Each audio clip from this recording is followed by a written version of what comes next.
ಒಬ್ಬ ಅಮಾಯಕ ಯುವಕ 26 ವರ್ಷದ ಯುವಕ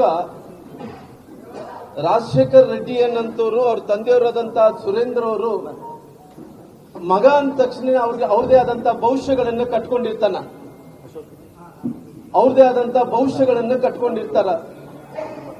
ಮಗ ನಮಗೆ ಯಾವತ್ತಿನ ಒಂದಿನ ನಾವು ವಯಸ್ಸಾದಂತ ಟೈಮಲ್ಲಿ ಆಶ್ರಯ ಆಗ್ತಾನಂತೇಳಿ ತಿಳ್ಕೊಂಡಿರ್ತಾನ.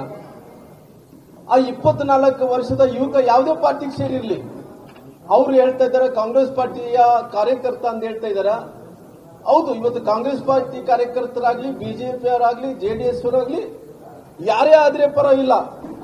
ಇವತ್ತು ರಾಜಶೇಖರ್ ರೆಡ್ಡಿಯವರು ಏನು ನಿನ್ನೆ ಆದಂತ ಘಟನೆಯಲ್ಲಿ, ನಿನ್ನೆ ಆದಂತ ಫೈರಿಂಗ್ ಅಲ್ಲಿ ಅವರು ಇವತ್ತು ಜೀವವನ್ನು ಕಳ್ಕೊಂಡಿದ್ದಾರ. ಅದಕ್ಕೋಸ್ಕರವಾಗಿ ಪಾರ್ಟಿ ವತಿಯಿಂದ ನನ್ನ ವೈಯಕ್ತಿಕವಾಗಿ ಅವರು ರಾಜಶೇಖರ್ ರೆಡ್ಡಿ ಅವರಿಗೆ ಅವ್ರೇನು ನಿಧನ ಹೊಂದಿದಾರೋ ನಾನು ಎಲ್ಲಾ ರೀತಿಯಲ್ಲಿ ಕೂಡ ಸಂತಾಪವನ್ನು ವ್ಯಕ್ತಪಡಿಸಿನಿ. ಆ ಭಗವಂತ ಕುಟುಂಬಕ್ಕೆ, ಆ ತಾಯಿ ತಂದೆಯವರಿಗೆ ಆ ತಡೆಯಂತ ಶಕ್ತಿ ಭಗವಂತ ಕೊಡ್ಲಿ ಅಂತೇಳಿ ದೇವರಲ್ಲಿ ನನ್ನ ಪರವಾಗಿ, ನಮ್ಮ ಪಕ್ಷದ ಪರವಾಗಿ, ನಮ್ಮ ಹಿರಿಯರಾದಂತಹ ಜನಾರ್ದನ್ ರೆಡ್ಡಿ ಅವರ ಪರವಾಗಿ, ಎಲ್ಲರ ಪರವಾಗಿ ನಾನು ಅವ್ರಿಗೆ ಶಕ್ತಿಯನ್ನು ಕೊಡ್ಲಿ ಭಗವಂತ ಅಂತೇಳಿ ದೇವರಲ್ಲಿ ಪ್ರಾರ್ಥನೆ ಮಾಡ್ತೀನಿ. ಆದ್ರೆ ನಾನು ಇವತ್ತು ರಾಜಕಾರಣದಲ್ಲಿ ಬಹಳಷ್ಟು ಮಂದಿ ಯುವಕರು ನೋಡ್ತೀವಿ, ಆ 21, 26 ವಯಸ್ಸಿನಲ್ಲಿ ಯಾರು ಹೆಂಗ ಬೇಕಾದ್ರೆ ಕೂಡ ಬಳಕೆಯನ್ನು ಮಾಡ್ಕೋಬಹುದು. ಒಳ್ಳೆತನವನ್ನು ಬಳಕೆ ಮಾಡಿಕೊಂಡ್ರೆ ಅದು ಒಳ್ಳೇದಾಗುತ್ತೆ, ಕೆಟ್ಟತನ ಬಳಕೆ ಮಾಡಿಕೊಂಡ್ರೆ ಅದು ಕೆಟ್ಟದಾಗಿ ಪರಿಣಮಿಸುತ್ತೆ.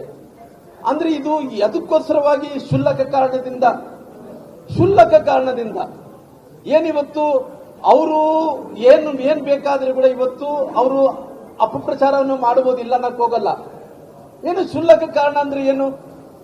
ಜನಾರ್ದನ್ ರೆಡ್ಡಿ ಅವರು ಶಾಸಕರಿದ್ದಾರ, ಅವರು ಮನೆ ಹತ್ರ ಬ್ಯಾನರ್ ಕಟ್ಟಿರೋಕ್ಕೋಸ್ಕರ, ಮನೆ ಹತ್ರ ಅಂದ್ರೆ ಮನೆಗೂ ಹಾದಿಗೆ ಹೋಗಂತ ರಸ್ತೆಯಲ್ಲಿ ಬ್ಯಾನರ್ ಕಟ್ಟಿರೋ ಕಾರಣ ಜನಾರ್ದನ್ ರೆಡ್ಡಿ ಅವರು ಬಹಳ ಕ್ಲಿಯರ್ ಆಗಿ ಹೇಳಿದ್ದಾರೆ. ಬೆಳಿಗ್ಗೆ ಬಂದಂತ ಟೈಮಲ್ಲಿ, ಅಣ್ಣೋರೇ ನೀವು ಕಟ್ಟಂಗಿದ್ರೆ ಮಹರ್ಷಿ ವಾಲ್ಮೀಕಿಯವರ ಪುತ್ಥಳಿಯನ್ನು ಅನಾವರಣ ಮಾಡ್ತಾ ಇದ್ರಿ, ದಯವಿಟ್ಟು ನೀವು ಇನಾಗ್ರೇಷನ್ ಮಾಡಿಕೊಂಡು ನಮ್ದೇನು ಅಭ್ಯಂತರ ಇಲ್ಲ, ನಾನು ಮನೆ ಹಾದಿಗೆ ಹೋಗಕ್ಕೆ, ಕಾರ್ಗೆ ಹೋಗಕ್ಕೆ ಅವಕಾಶ ಮಾಡಿಕೊಡ್ರಿ ಅಂತ ಕೇಳಿದಾರ. ಗ್ಯಾರಂಟಿ ನ್ಯೂಸ್, ಸುದ್ದಿ ಖಚಿತ, ನ್ಯಾಯ ನಿಶ್ಚಿತ.